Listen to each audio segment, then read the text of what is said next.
ઝઘડિયાના પત્રકાર પર રેત માફિયાએ હુમલો કરવાના વિરોધમાં પત્રકારોનું જિલ્લા કલેક્ટરને આવેદન. હુમલાખોર ઇસમ અન્ય ગુનાઓમાં પણ સંડોવાયેલ હોય પાસા એક્ટ હેઠળ કાર્યવાહી કરવા માંગ કરવામાં આવી.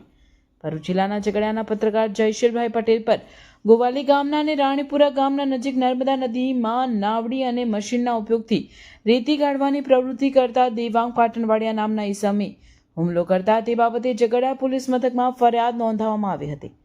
દરમિયાન પત્રકારો દ્વારા ભરૂચ જિલ્લા કલેક્ટર અને જિલ્લા પોલીસ વડાને આવેદન આપીને પત્રકાર પર હુમલો કરનાર રેતી માફિયા દેવાંગ ઉર્ફે લાલુ ઈશ્વરભાઈ પાટણવાડિયા પર કડક કાર્યવાહી કરવામાં આવે તેવી માંગ કરી હતી. વધુમાં જણાવાયું હતું કે સદર ઇસમ દેવાંગ પાટણવાડિયા પર અગાઉ પણ ભૂસ્તર વિભાગ દ્વારા કાર્યવાહી કરવામાં આવી હતી, તેમજ મહિલા પર દુષ્કર્મના ગુનામાં સજા પણ થઈ હતી. આવેદનપત્ર આપવામાં ઝઘડિયાના પત્રકારો સાથે ભરૂચ જિલ્લાના અન્ય પત્રકારો પણ જોડાયા હતા અને પત્રકાર પરના હુમલાનો હુમલાખોર પર તાકીદે કડક પગલાં ભરાય તેવી માંગ કરી હતી. ઉલ્લેખનીય છે કે રાણીપુરા ગામ નજીક પત્રકાર જયશીલ પટેલ પર હુમલો કરવાની ઘટના બની તે સમયે ઘટના સ્થળે કેટલાક અધિકારીઓ પણ ઉપસ્થિત હતા, છતાં તેમની હાજરીમાં પણ એક રેતી માફિયાએ પત્રકાર પર હુમલો કર્યો તે બાબત પણ આશ્ચર્યજનક ગણાય.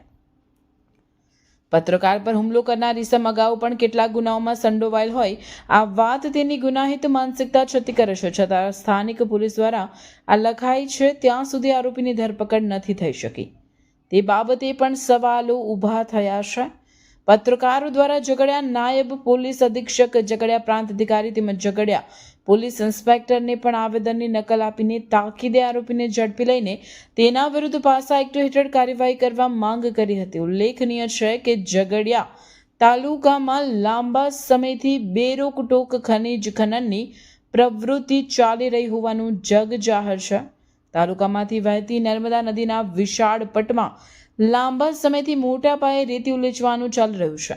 નદીમાં નાવડી મૂકીને મશીન અને પાઇપ દ્વારા રેતી કાઢવું ગેરકાયદેસર હોવા છતાં તાલુકામાં નર્મદા કાંઠા વિસ્તારના ગામોએ આ ગેરકાયદેસર પ્રવૃત્તિ બેરોકટોક ચાલી રહી છે. તાલુકામાં ગેરકાયદેસર રેતી ખનન કરતા રેતી માફિયા બેફામ બની રહ્યા હોવાનું સામે આવ્યું છે. ત્યારે ઝઘડિયા તાલુકાના પત્રકાર દ્વારા રેત માફિયા વિરુદ્ધ જિલ્લા કલેક્ટરને ફરિયાદ કરવામાં આવતા રેત માફિયા દ્વારા પત્રકાર પર હુમલો કરવામાં આવ્યો હતો. આ ઘટનાને ભરૂચ જિલ્લાના પત્રકારોએ વખોડી કાઢી હતી.